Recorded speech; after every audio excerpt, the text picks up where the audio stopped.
to the second segment of this show this morning. The topic is African American History Month and Women's History Month.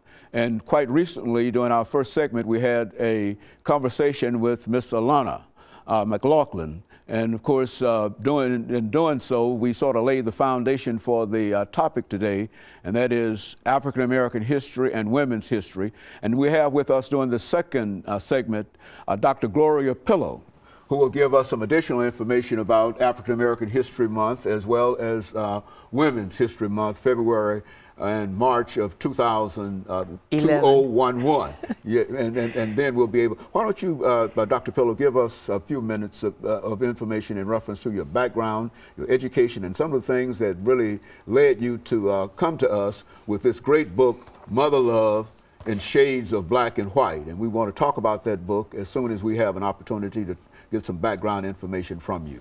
Thank you, Dr. Haney. I'd first like to say that Nashville has been one of my two homes since I was born. I came here as a child, age 6.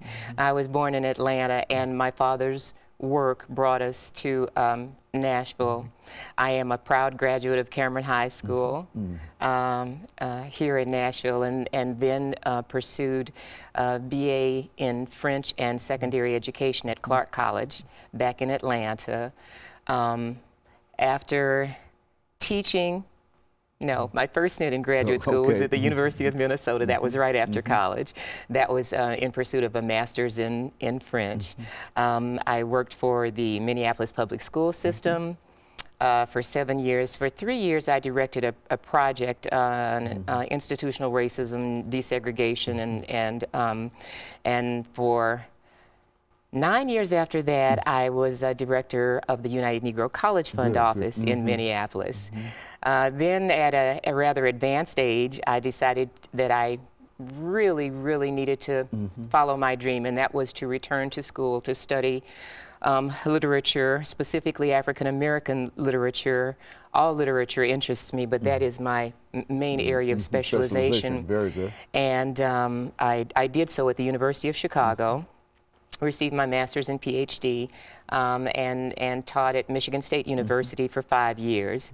A medical situation required that I take a medical leave, and I returned to Atlanta, where my parents had retired, lived with them for 6 years, and then happily married a high school friend, and that's what brought me back to Nashville 5 years ago, and this is when I was able to work on my book. You know, we talk about your book, Mother Love in Shades of Black and White. In Shades of Black. I understand that you've got 6 segments in which you would like to share some information with us. Yes. Dealing with historically African American females for the most part. And I think that that's quite interesting. What I'd like for you to do over the next part of this segment, as well as the final segment, is to give us sort of a statement in reference to some of these women and some of the impacts that they had and some of the things that they were able to do in their lives, and then we'll be able to sort of summarize that book for you. I'll start at the end, if that makes sense, and that's because the 6th chapter has to do with Toni Morrison's Beloved. The mother in Toni Morrison's Beloved is an incredible character based on a true story. It's a slave narrative. I hesitate to call it fiction because it tells the story of so many slave mothers and so many enslaved individuals, and for that matter, so many slave holders who did not realize, some did and some didn't, how cruel and insane the system, the culture was, and how insane it made all of its inhabitants, black and white. We talk about entitlement today, but when you think you're entitled for someone to fan you because a little fly is buzzing around while you're having your mint julep, that's very serious. And when you think you're entitled to take one's children and sell them, again, this is dementia as far as I'm concerned. So Mother Love begins and ends with a slave narrative. One is an autobiography, that's by Harriet Jacobs in 1851, and it ends with Toni Morrison's Beloved. But I was beginning with Beloved because that's the book that stirred my interest and started my research path. And created a passion for you in very reference to it. much I so. can determine that. When I think of my growing up years in Nashville, in a completely segregated environment, and I think of what the parents and the teachers were able to instill in us, while the larger society was saying you're second-class citizens, you're inferior, you're not intelligent, you can't go to a public park, even though it's public, you're not allowed, and here's your little for coloreds only water fountain. I think back to the beginning of that insanity, and that was, of course, the institution of slavery. This mother, Dr. Haney, killed her child. She killed her not because she was crazy, not because she was a bad mother. Okay. She killed her because she could not stand for her children to live in such a prohibitive environment.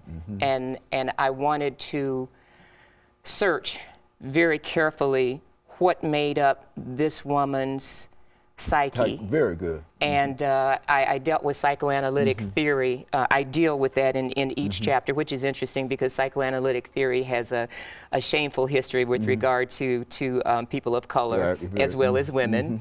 But on the plus side, it offers incredible insights into our behavior, why we do what we do. So if I look at internal issues with regard to psychoanalytic theory, it explains a lot.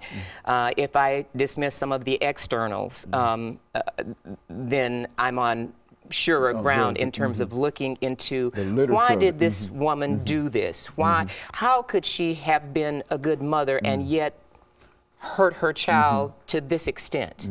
And from that novel, I chose several others at different points in time so that the reader and I could gauge how difficult the terrain was for a mother to negotiate the racial and the gendered territory that she was navigating. And these are the mothers that you've identified in terms of your novel, I mean in terms of your historical work.